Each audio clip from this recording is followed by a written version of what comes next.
ताली बजा, ताली बजा, कोई संकेत तो दे। बता कहाँ है तू? पकड़ लिया।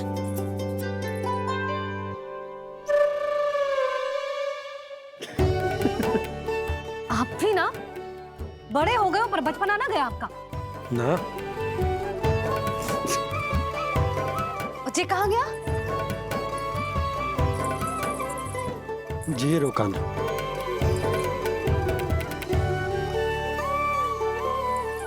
फिर से मेरे साथ छल करके भाग गए, और गए हो कहाँ?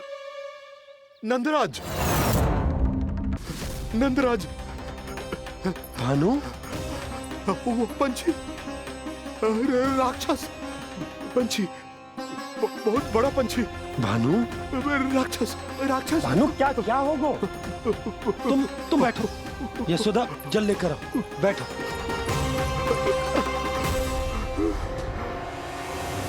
यदि आपको भूख लगी है तो मुझे खा लो, पर मेरे सखाओं को छोड़ दो पंछी जी। आप मुझे ही खा लो, लेकिन कान्हा को छोड़ दो।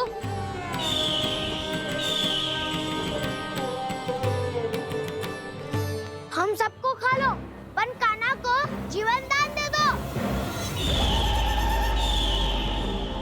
कितनी अद्भुत है प्रभु के सखाओं की ये भावना कि सखा के प्राण को बचाने के लिए अपने प्राणों का त्याग करने को भी तत्पर हैं ये सब। देवराज, वैसे तो प्रभु क्षण भर में सब कुछ संभाल सकते हैं, पर हमें अपना कर्तव्य निभाना होगा। प्रभु की सहायता हमें करनी होगी। हाँ देवराज, प्रभु की सहायता करनी चाहिए हमें। स्वयं नारायण की कृपा है हमारे मित्र पर, उसे छोड़ दो, अन्यथा देवता तुम्हें नहीं छोड़ेंगे।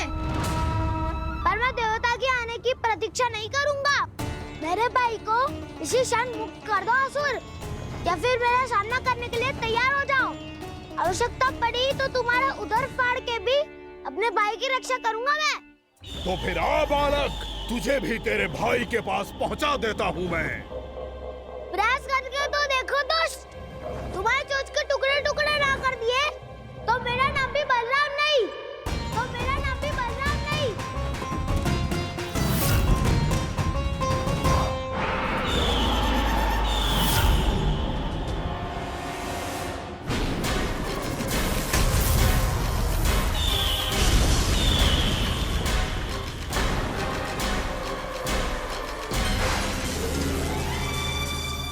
तेरी प्रार्थना स्वीकार हो गई मधु। हमारे कान्हा की रक्षा करने स्वयं देवता आ गए।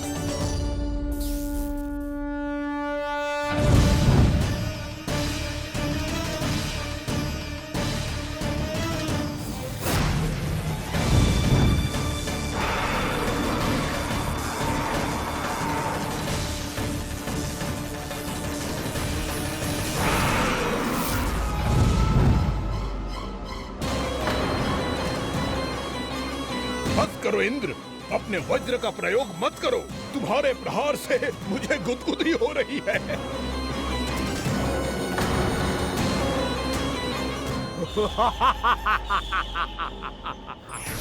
पर मेरी ज्वाला गुदगुदी नहीं करेगी वकासुर, जलाकर भस्म कर देगी।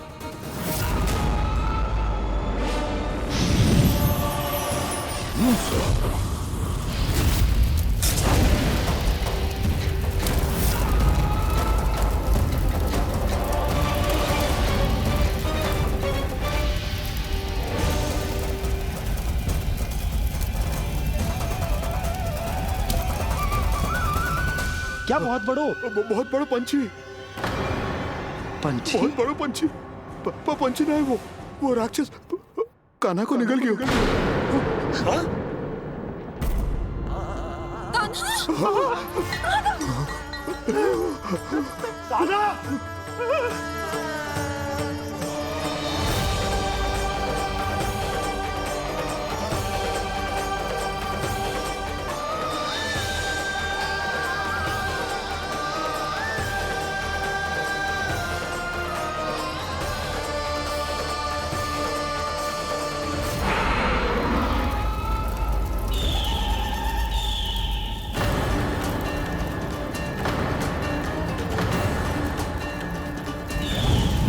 इंद्र की जठराग्नि भी तुम्हारी ज्वाला से अधिक तीव्र है अग्निदेव।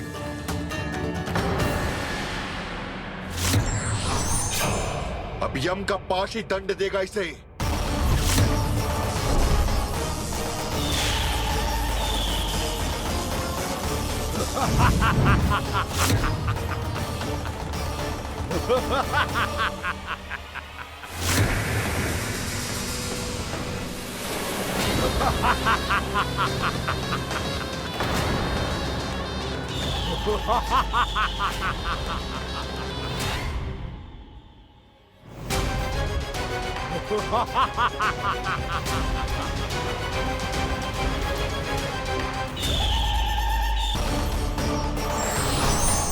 अब यम का पास ही दंड देगा इसे।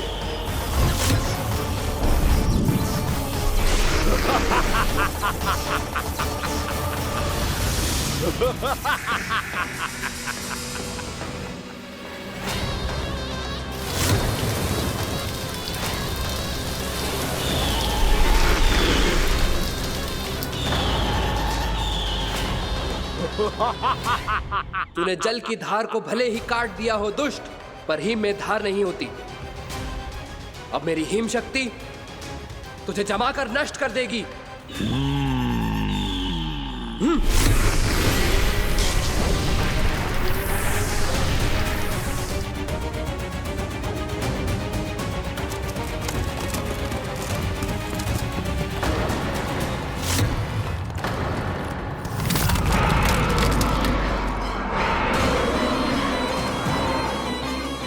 चंद्र, वरुण, यम, अग्नि, इंद्र, तुम में से कोई भी इस योग्य नहीं है कि मुझे पराजित कर पाए और इस विष्णु अवतार की रक्षा कर पाए।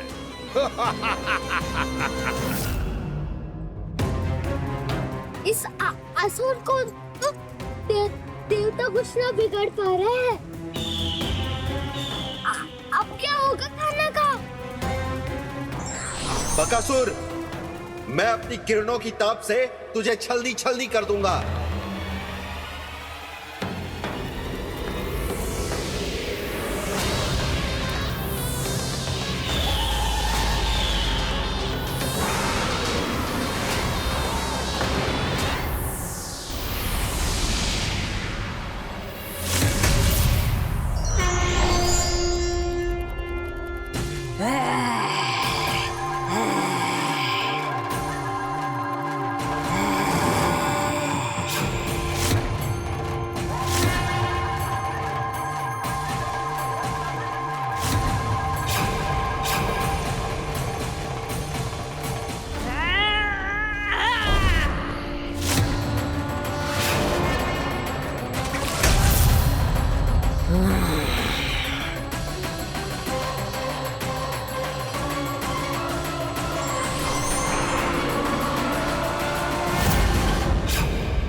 पुत्र कार्तिकेय, इस असुर के उदर को फाड़कर अपने पिता के सखा श्री कृष्ण को मुक्त कराओ पुत्र।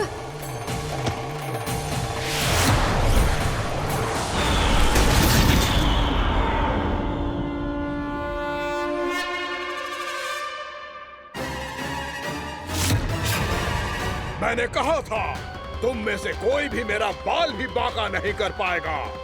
तुम देवताओं का तो सामर्थ्य ही क्या, स्वयं देवों के देव महादेव भी मेरा कुछ नहीं बिगाड़ पाएंगे। कृष्ण को अपने उदर में ही पचा जाऊंगा मैं।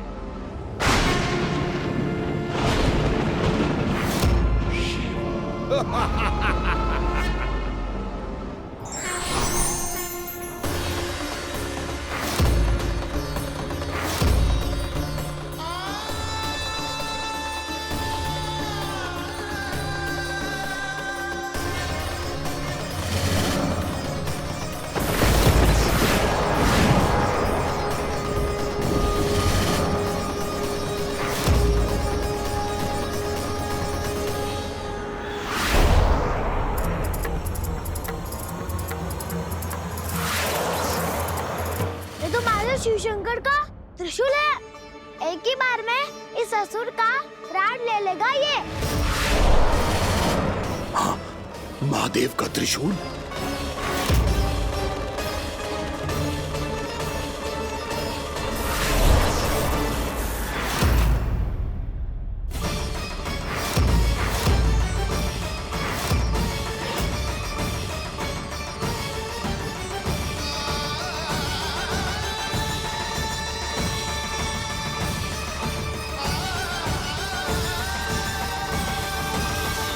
कहा था मैंने, स्वयं महादेव भी मेरा कुछ नहीं बिगाड़ सकते।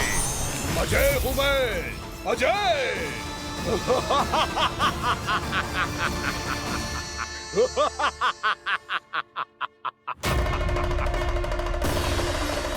प्रभु, आपके त्रिशूल की महिमा तो अपरंपार है, तो फिर ये ठहर क्यों गया?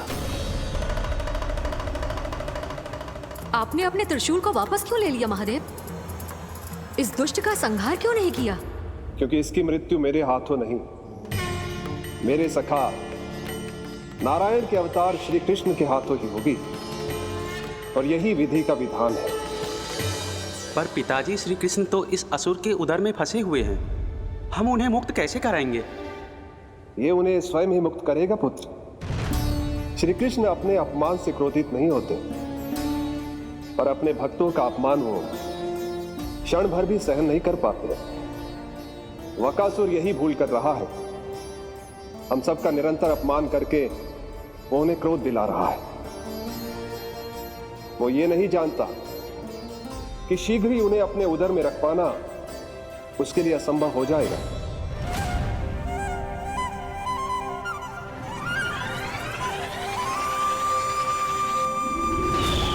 क्या हुआ महादेव?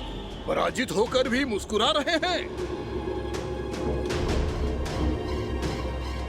पर अब तो महादेव कहलाने के भी योग्य नहीं रहे आप।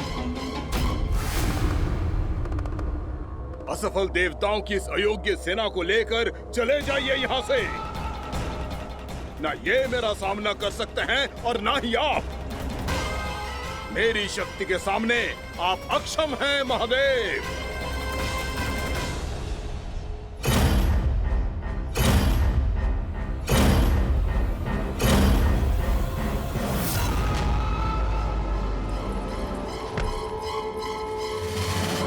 सुधा, जिस दुष्ट ने मेरे लल्ला को निगलो है ना, भीतर से जले को, छटपटाए को, पीड़ा से कराए को। जिस दुष्ट ने मेरे लल्ला को निगलो है ना, भीतर से जले को, छटपटाए को, पीड़ा से कराए को। ये क्या हो रहा है मुझे?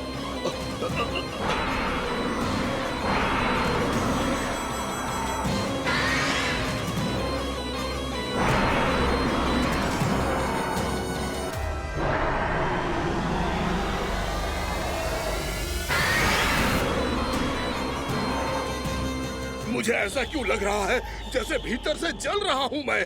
ये क्या हो रहा है मुझे?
हे प्रभु, मैंने ऐसे कौन से कुकर्म किए थे कि मुझे ऐसी मृत्यु प्राप्त हुई? और ऐसे कौन से सुकर्म किए थे कि आपके हाथों से मुझे मोक्ष प्राप्त हुआ है प्रभु? सीमित स्मरण करो, हे गिरीश की पुत्र वक्कासुर। स्मरण करो, कैसे अपने पिता की तरह अभिमान से भरे हुए थे तुम। स्मरण करो, कैसे हमें पराजित करने के लिए पूरी सृष्टि को संकट में डाल दिया था तुमने, और हमें विवश होकर पराजय स्वीकार करनी पड़ी थी। स्मरण करो, कैसे तुमने देवराज इंद्र का छत्र चुरा लिया था। पर यह सब भी पर्याप्त नहीं था वक्कासुर। तुम्हारे पापों का घड़ा तब भरा था जब तुमने देवी गंगा के जल में साधना करते हुए जजाली मुनि की तपस्या में व्यवधान डाला था।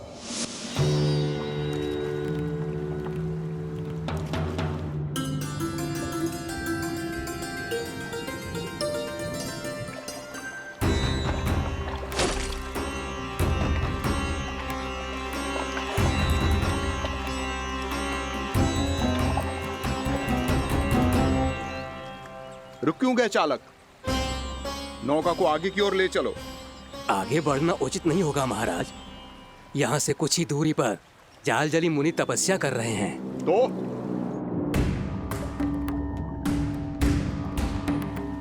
मेरे मत्स्य आखेट के क्षेत्र में इसने तपस्या करने की भूल की है।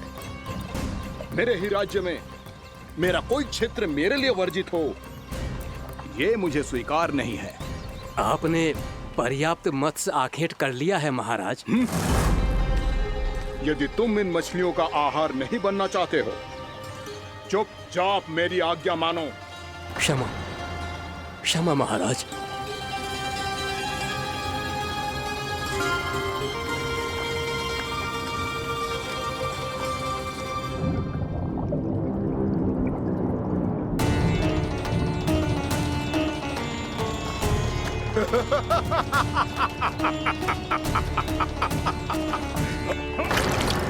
मुनिवर, रक्षा कीजिए, रक्षा कीजिए मुनिवर। हमारे प्राण बचाइए मुनिवर, मुनिवर हमारे प्राण बचाइए।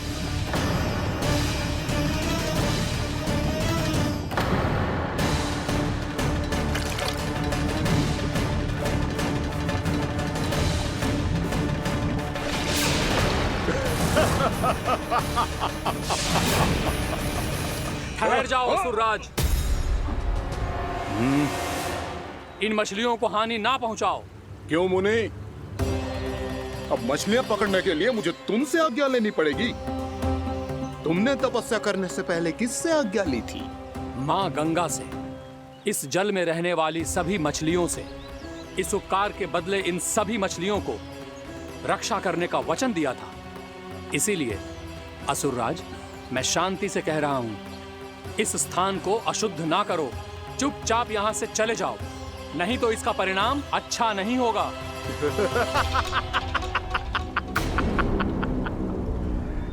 तुम जिन देवताओं की तपस्या कर रहे हो ना मुनि, उन्होंने भी मेरा कुछ नहीं बिगाड़ पाया था, और तुम मुझे धमकी देने का दुस्साहस कर रहे हो।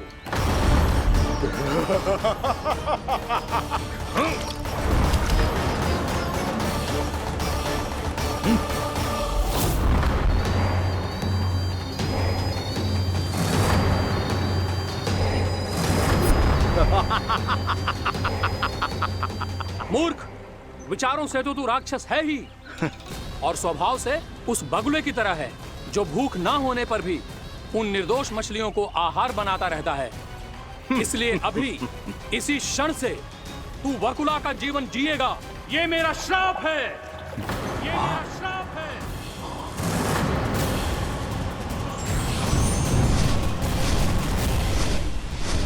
श्राप पाने के बाद तुम्हें आभास हुआ कि तुमने कितना बड़ा अपराध किया था, और तब तुम जजाली मुनि से क्षमा याचना करने लगे। तुम्हारे अपराध बोध को जानकर मुनि श्रेष्ठ शांत हुए और उन्होंने तुम्हें वरदान दिया। श्राप से मुक्ति का एक ही मार्ग होता है असुर, पश्चाताप। तुम्हें अपने भूल का पश्चाताप है, इसीलिए मैं तुम्हें वरदान देता हूं। तुम्हें मेरे श्राप से मुक्ति अवश्य मिलेगी। स्वयं प्रभु श्री नारायण के अवतार इस बगुले के देह के बंधन से तुम्हें मुक्त करेंगे।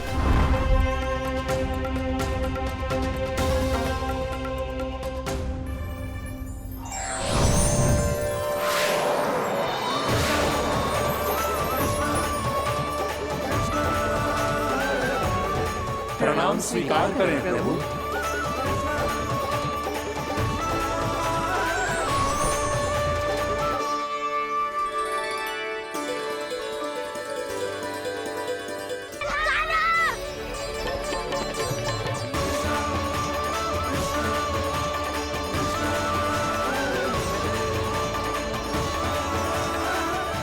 मुझे ना बताओ कि तुम सबने क्या देखो है, चाहे जो देखो है, बस मैया से कछु मत ही बताना। कान्हा!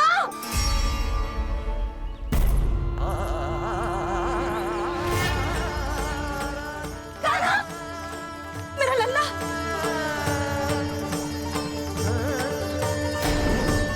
भानु बता रहा था तुझे कोई असुर पंछी निकल गया था। हाँ?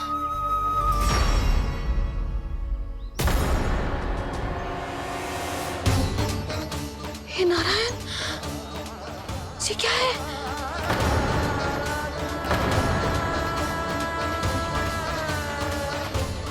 ये सब कैसे हुआ लल्ला? हाँ? कोई बताएगा मुझे ये क्या है?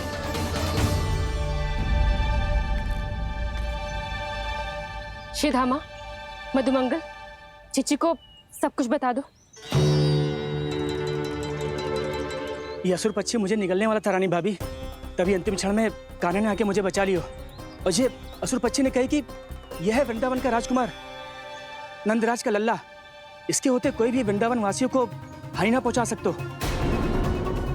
रानी भाभी, कान्हा ने अपने प्राणों की चिंता ना करी और इस क्रूर राक्षस से भिड़ गयो और इस राक्षस पक्षी ने इसे निगल लियो। इतना पर्याप्त है, खोला काका, सब कुछ बताने की आवश्यकता नहीं है।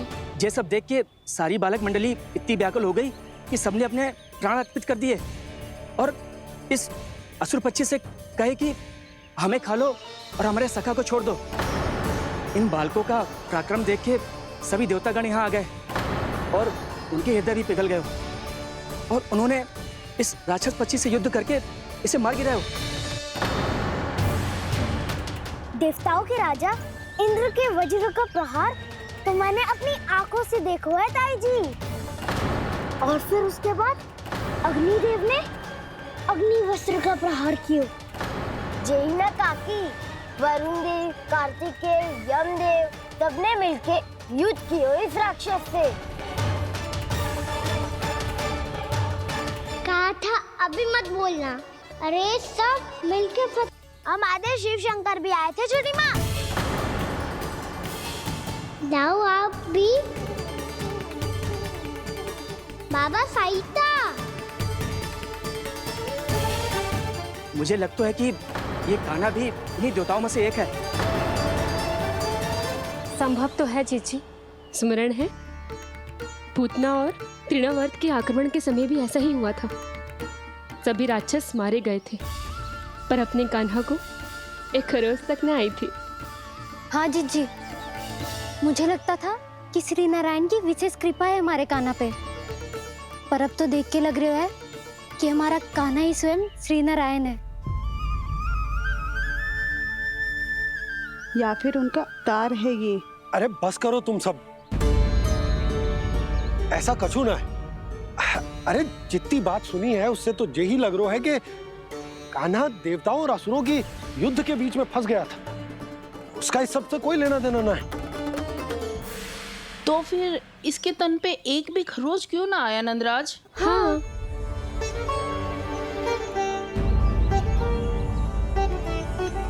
है काकी, खरच तो है। दिखा लल्ला। भैया बात भी आ रही है, कुछ करो ना। चिकोपिया भी ना अति करती है। श्री नारायण का अवतार हो तो इतनी तनिक सी खरोच पे ऐसे रो तो क्या? बस बहुत होगा। अब तो तुम सबने सीमा ही पार कर दी है। कभी से श्री नारायण बुलाते हो, कभी श्री नारायण का अवतार। तनिक कछु हो ना जाता है कि तुम सब कहानियां बुनने लगती हो। जे बस साधारण सा बालक है, मेरा लल्ला है जे, इसे भगवान मत ही बनाओ।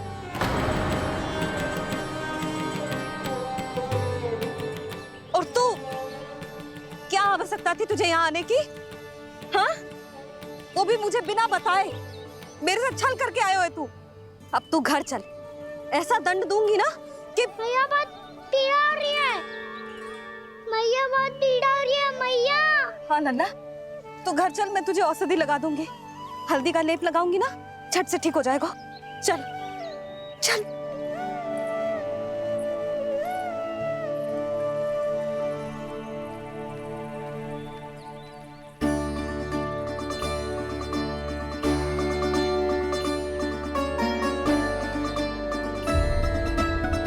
बहुत पीड़ा हो रही है मैया। हाँ नन्ना, तू घर चल, मैं तुझे औषधि लगा दूंगी। हल्दी का लेप लगाऊंगी ना, झट से ठीक हो जाएगा। चल चल।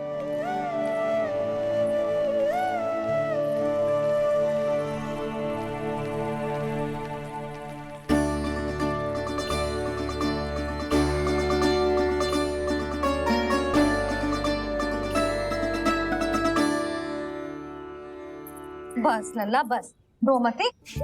चल चल चल, आजा। अभी औषधि लगाऊंगी ना, तेरी सारी पीड़ा लुप्त हो जाएगी। आजा आजा, बैठ जा लल्ला। अभी आई मैं। हाँ,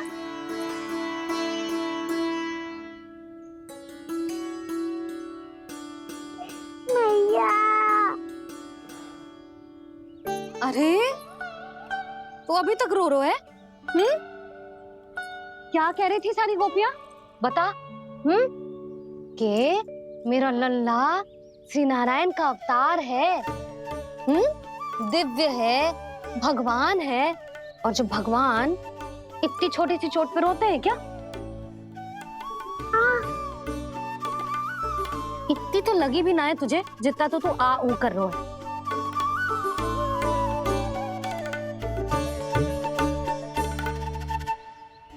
आओ ना, करूंगो। आप ऐसे दुलार थोड़ी करोगी। ओहो, वृंदावन का गौपालक जे इतनी छोटी सी चोट पे रोता है ना? गोप बालकों का मुखिया इतनी छोटी सी चोट पे रोता है?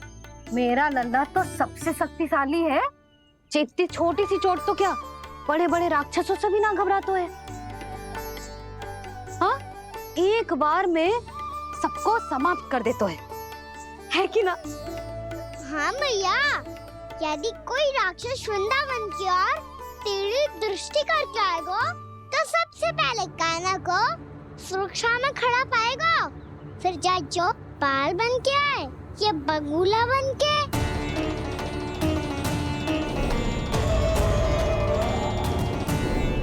ना लल्ला, सोचो भी मती।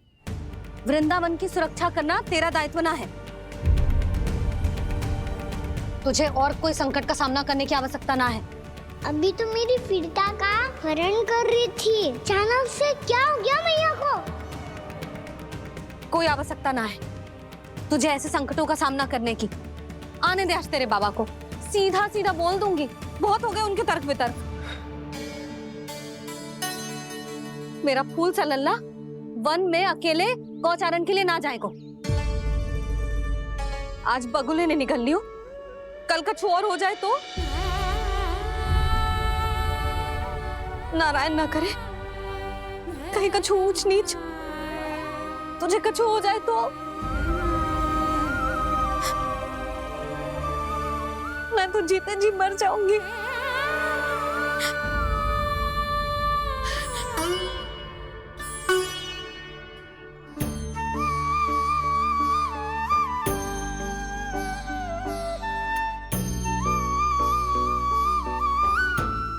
लल्ला की वीर मैया इतनी सी बात तो रोती है क्या? क्या करूं कान्हा, तुझे ऐसे बार बार संकट के मुंह में जाते हुए ना देख सकती मैं। तो फिर मैया मैं वचन देता हूँ, आज के बाद मैं गौचारण के लिए तभी जाऊंगा जब आप आज्ञा दोगी। पक्का छल ना करेगा ना मेरे साथ? मैंने कब छल करो मैया? अच्छा ठीक है, ना करूँ छल। यदि आपसे पूछे बिना बाहर निकलो तो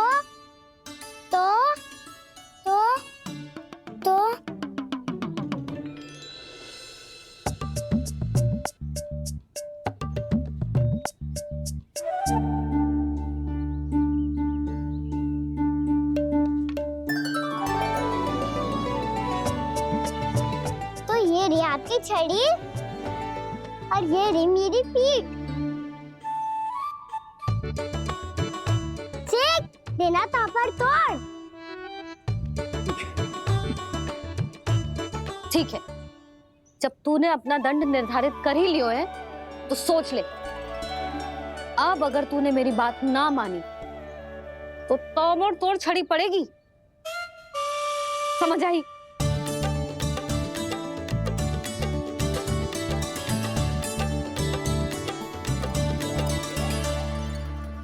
अच्छा ही है कि कान्हा कुछ दिन घर ही रहे। आज वन में जो हुआ है अवश्य कंस ने ही करवाए हुए वो सब।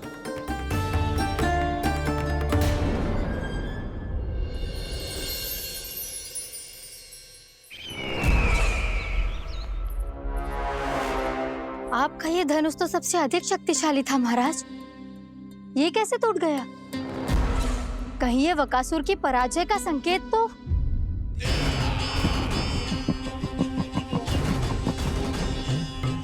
प्राप्ति, लगता है तुम्हें शुभ समाचार मिला नहीं। उस बकासुर ने उस विष्णु अवतार को जीवित ही निगल लिया है। अरे अब तक तो उस नन्हे से बालक को पचा भी चुका होगा वो।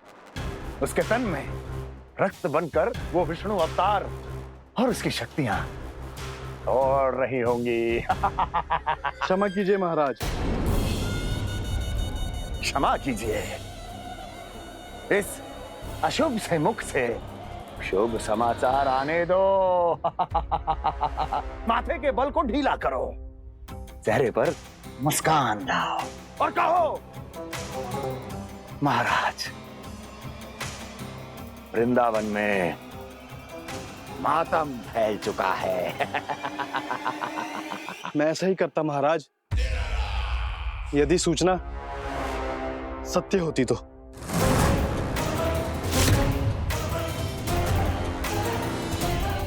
कहना क्या चाहते हो? एक क्षण में सूचना उगलो, अन्यथा मेरा योद्धा बकासुर विष्णु अवतार की तरह तुम्हें भी जीवित निकल जाएगा। आने दो।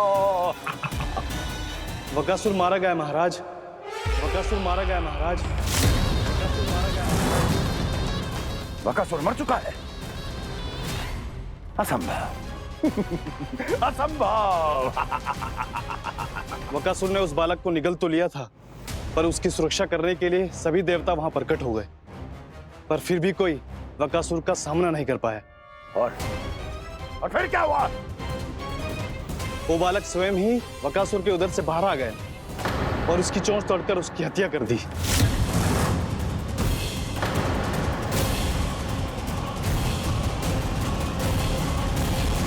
वन में बकासुर की चोंच टूट गई और यहाँ आपका ये धनुष।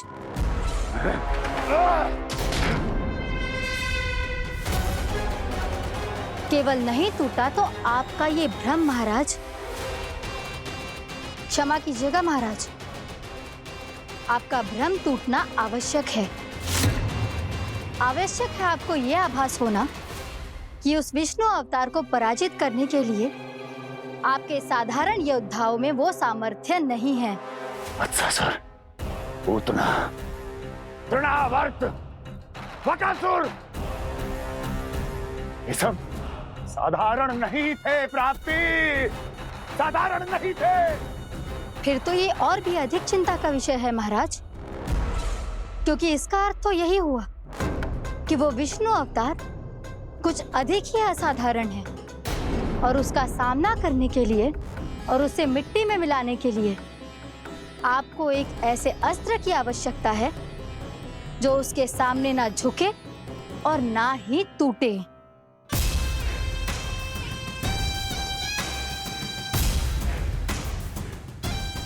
तो फिर मैं ऐसा ही असतर ढूंढूंगा, चाहे आकाश पाताल एक क्यों ना करना पड़े मुझे, 10 दिशाएं 14 भुवन क्यों ना नापने पड़े मुझे, मैं उस असतर को अवश्य ढूंढ निकालूंगा जो उस विष्णु अवतार के प्राणों की डोरी इस धनुष की तरह तोड़ सके।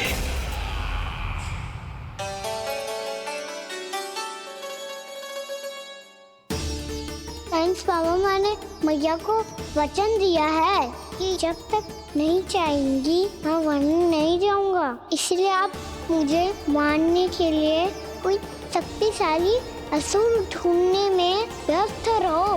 कुछ दिन तब तक मैं व्यस्त रहूंगा अपनी मैया की सेवा करने में।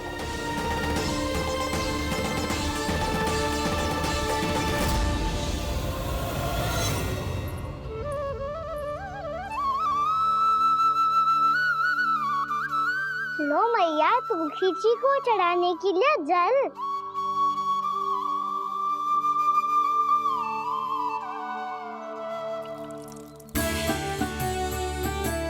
लो मैया, और आटा।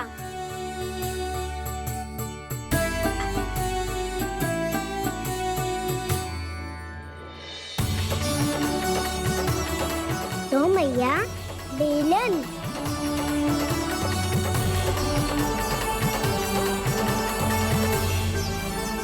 ले तनिक खा ले। ओ मैया, भूख ना लगी है। बिना भूख के खाने से क्या लाभ? और तेरा जब पेट तो कह रहा है कि उसे भोजन चाहिए, और लाभ कैसे ना लल्ला? भोजन का लाभ है ना, तन को पोषण मिलेगो, स्वास्थ्य बनेगो, जो तेरी भुजाओं में शक्ति आ जाएगी, ताऊ के जैसी, ताऊ से भी अधिक। तेरे जे केस भी लंबे हो जाएंगे। सच्ची मैया? सच्ची। माप के देख लियो नित्य दिन। तनिक खा।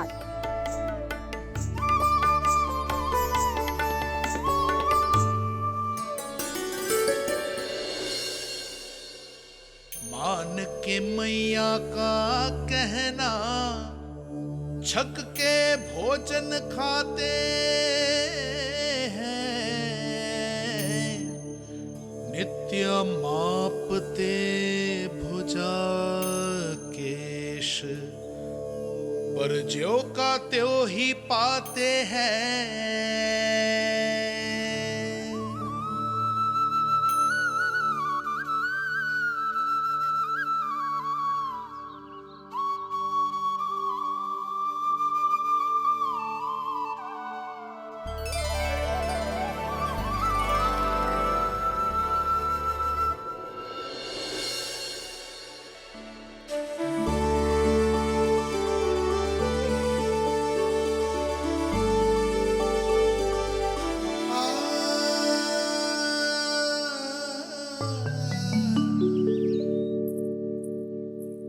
ले लल्ला, फल खा ले।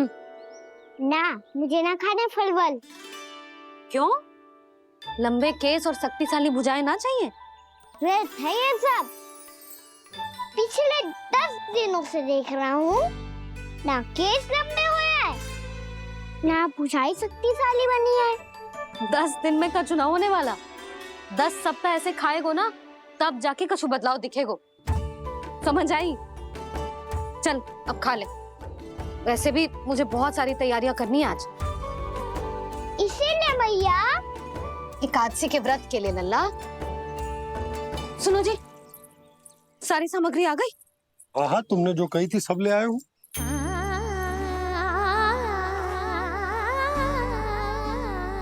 इसमें नारियल तो है ही ना, उसके बिना मैं एकादशी की पूजा कैसे करूंगी? यशोदा, मैंने भोला से कह दिया, वो लेकर आते ही होगा, घबराओ मत। कैसे ना घबराओ जी, आपको पता है ना एकादशी का व्रत मेरे लिए कितना महत्वपूर्ण है। पता है। अरे इसमें तो दिए भी ना है। दिए ना है? अब मैं अभी लेकर आता हूँ। आप रहने दो, मैं ही लेके आती हूँ।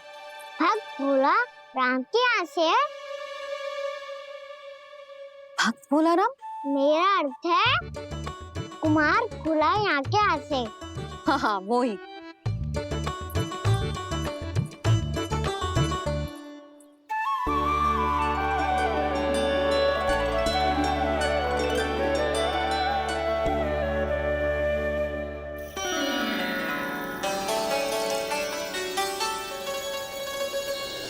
श्री हरि, श्री हरि, मेरे श्री हरि।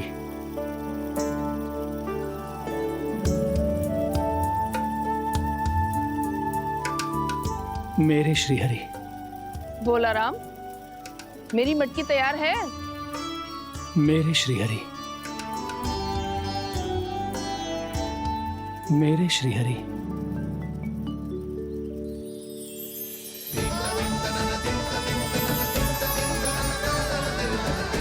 भोला राम,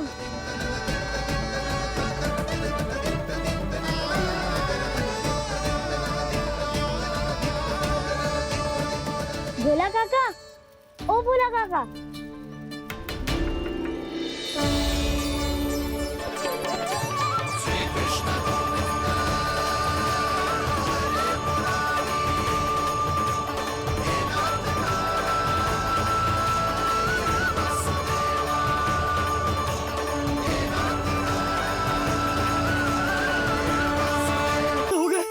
मेरे श्री हरि आ गए, मेरे भगवान आ गए। मेरे श्री हरि आ गए, मेरे भगवान आ गए। मेरे श्री हरि आ गए, मेरे भगवान आ गए। मेरे श्री हरि आ गए, मेरे भगवान आ गए। मेरे भगवान आ गए, मेरे घर मेरे भगवान आ गए।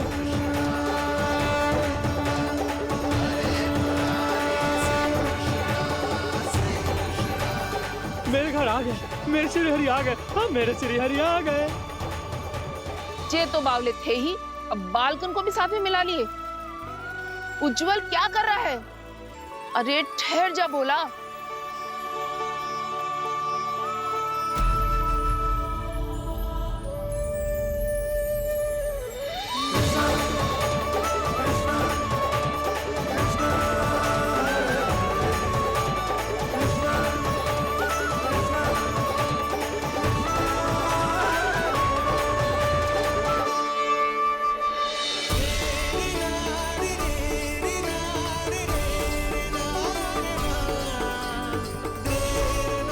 प्रेम से बुलाओ, आएंगे हरी भी।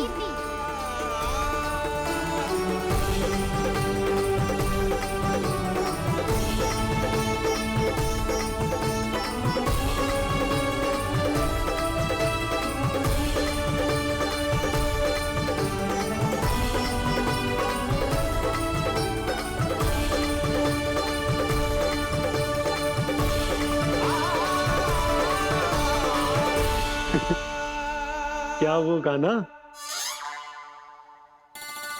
किसकी धुन में झूम रहा है तू? निर्मल निशा भक्ति की धुन में।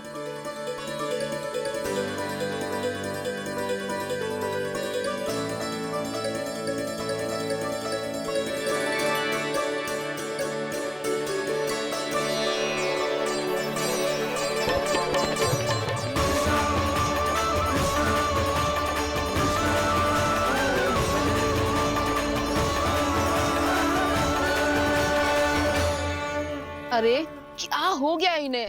बावले हो गए हैं क्या? ठहरो, कोई आवश्यकता ना है ऐसे बावलों की तरह नाचने की।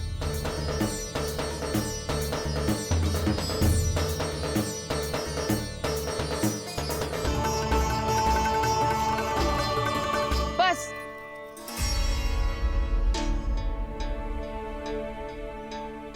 हम सब कब से खड़े हैं यहाँ, पर तुम्हें कुछ ध्यान ही ना है।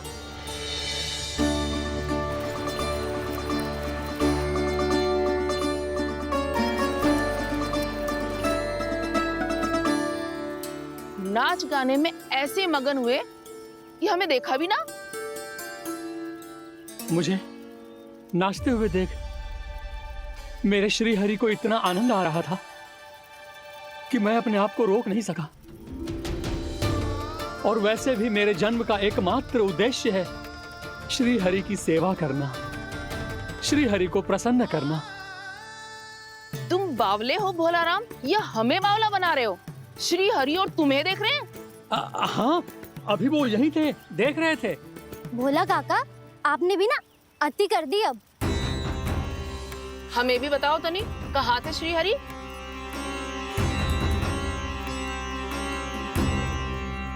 ना जाने अपना उपहास करवाने में क्या आनंद आता है इन्हें। देखो, अब तुम सच मानो या झूठ, लेकिन हमरे श्री हरि यहीं थे, इसी चाक पर अभी। हाँ, लो सुन लो इस मूर्ख की बात। श्री हरि को और कोई स्थान ना मिलो जो इसके मिट्टी के चाक पे आकर बैठेंगे। श्री हरि को और कोई स्थान ना मिलो जो इसके मिट्टी के चाक पे आकर बैठेंगे। श्री हरि को और कोई स्थान ना मिलो जो इसके मिट्टी के चाक पे आकर बैठेंगे।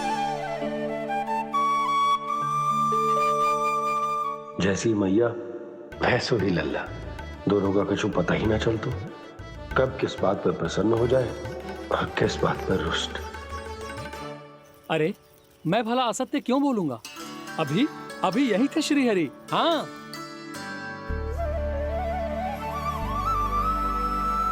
हाँ, जैसे श्री हरि को तो कोई कार्य है ही ना, वो तो आतुर होके बैठे रहते हैं कब तुम हरि हरि बुलाओ और वो दौड़े चले आए। भगवान तो भक्तों के पास आने के लिए सदैव आतुर रहते हैं, बल्कि सत्य तो यह है कि भक्तों के मन में ही निवास करते हैं भगवान।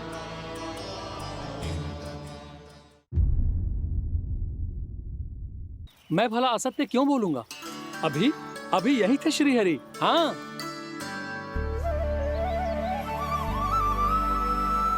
हाँ, जैसे श्री हरि को तो कोई कार्य है ही ना, वो तो आतुर होके बैठे रहते हैं कब तुम हरि हरि बुलाओ और वो दौड़े चले आए।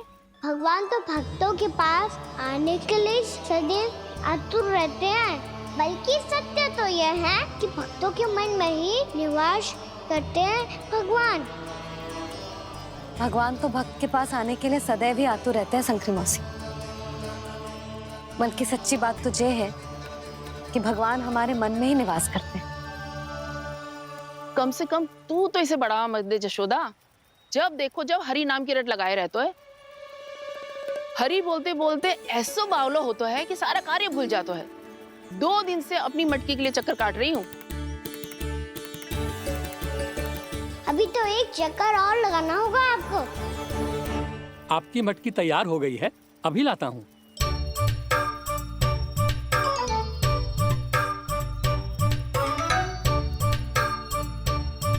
लो जी मटकी।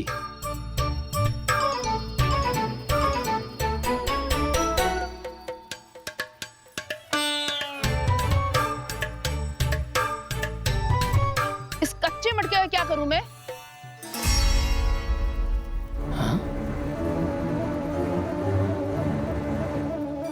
पर इसे तो मैंने भट्टी में पकाया था। अब तू ही देख ले कितना ध्यान रहता है इस कार्य पे। और कह तो है कि श्री हरि आते हैं इससे मिलने। हाँ आते हैं और आगे भी आएंगे हमारे श्री हरि हमसे मिलने। और आके मोक्ष देंगे, है ना? मांगूंगा तो मोक्ष भी दे देंगे, मांगूंगा तो मोक्ष भी दे देंगे, मांगूंगा तो मोक्ष भी दे देंगे। अभी तो ये बता कि तू मुझे मेरी मटकी कब देगो? और मेरी मांग कब पूरी करोगी भोलाराम जी? मेरो घड़ा मेरे दिए तो तैयार है ना, कल एकादशी की पूजा और व्रत के लिए। एकादशी का व्रत? हाँ, एकादशी का व्रत। इसे करने से श्री हरि बहुत प्रसन्न होते हैं। अच्छा, फिर तो अभी लाया।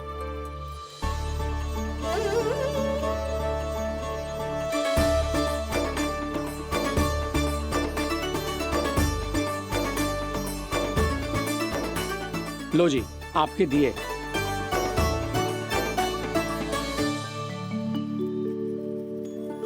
और जो हमने मांगा है वो? बाकी सब शेष द्वादशी के दिन मिलेगा, क्योंकि कल मैं भी एकादशी का व्रत रखूंगा, क्योंकि कल मैं भी एकादशी का व्रत रखूंगा, क्योंकि कल मैं भी एकादशी का व्रत रखूंगा।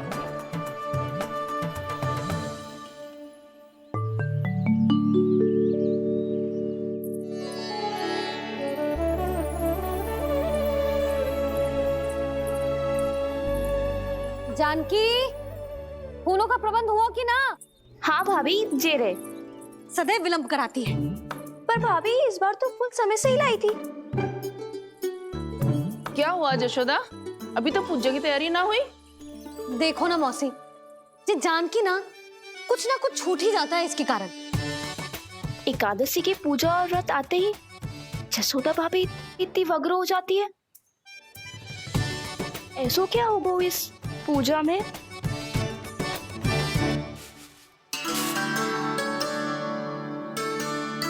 ये थाली में रोली चंदन रखने से, दिया जलाने से के होगो? आपको पता भी है एकादशी का व्रत क्यों रखते हैं? क्या महत्व है इसका? लो, जे तो मैं जसोमती रानी से पूछना भूल ही गया। पर हाँ भगवान, मेरे लिए इतना ही पर्याप्त है कि इस व्रत को रखने से मेरे श्रीहरि हमसे प्रसन्न हो जाएंगे।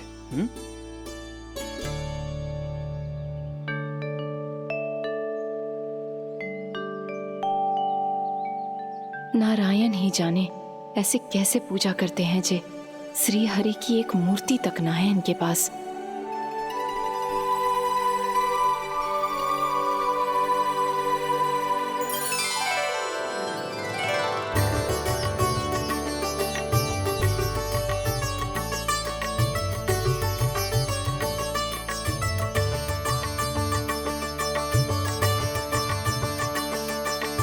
प्रभु, न तो मेरे पास मूर्ति है और ना तो इस व्रत के विधि विधान के बारे में मुझे जानकारी है और ना ही मुझे इसके महत्व के बारे में जानकारी है, पर फिर भी मैं करना चाहता हूं।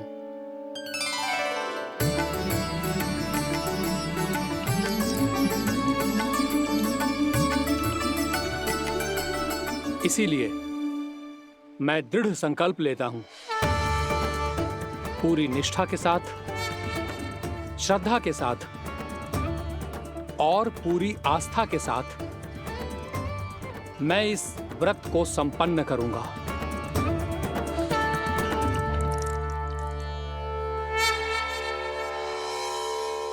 हम संकल्प लेते हैं कि एकादशी के व्रत को पूरी निष्ठा के साथ संपन्न करेंगे।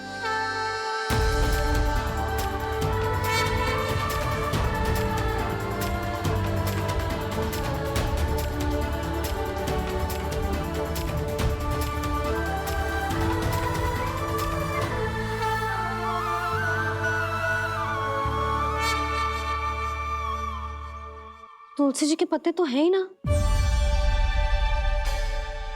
श्री नारायण को तुलसी जी के पत्ते के बिना भोग ना चढ़तो है। जानकी, तुलसी के पत्ते कहाँ हैं? भाभी, मैं तो कब से यही पूछना चाह रही थी कि तुलसी के पत्ते लाऊं क्या, पर आप तो व्यस्त थी ना। तुझे कितनी बार समझाओ है ना, यदि तेरे कछु करने से किसी और की कोई हानि ना हो रही हो या किसी के अच्छे कार्य में सहायता हो रही हो तो मुझसे आज्ञा लेने की आवश्यकता ना है। समझ गई भाभी, आगे से जाना उनको। ले अभी लेकर आती हूँ।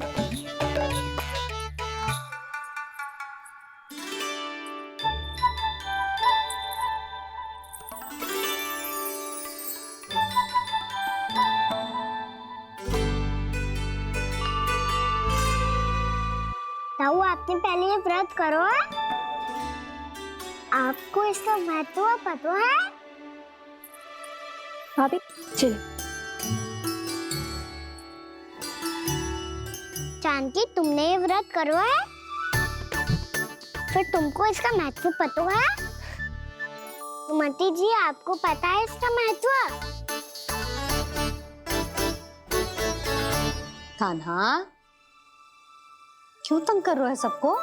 मैया, सबने करो ये व्रत, मुझे भी करना है।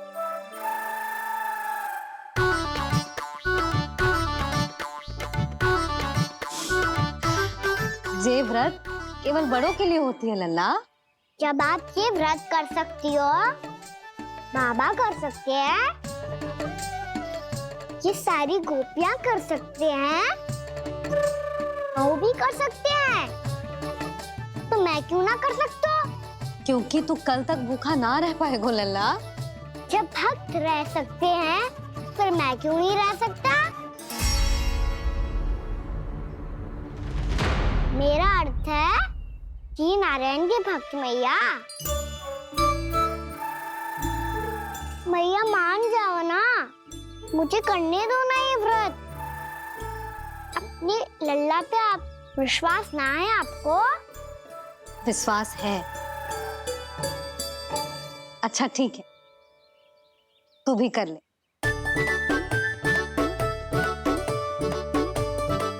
पर मैया व्रत की कथा तो सुनाओ, मैं तो अबध हूँ ना।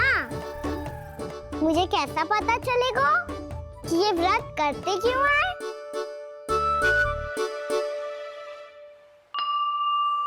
प्रभु, मुझ अबोध को कैसे पता चलेगा कि इस व्रत का क्या विधि विधान होता है और क्यों रखा जाता है और इसका महत्व क्या होता है? मुझे तो आप ही बता सकते हैं प्रभु। जब व्रत कर रहे हैं तब उसका महत्व भी पता होना चाहिए ना। बताओ ना मैया, क्यों रखते एकादशी का व्रत? इसके लिए तो तुझे एकादशी की कथा सुननी होगी। सुनेगो ना?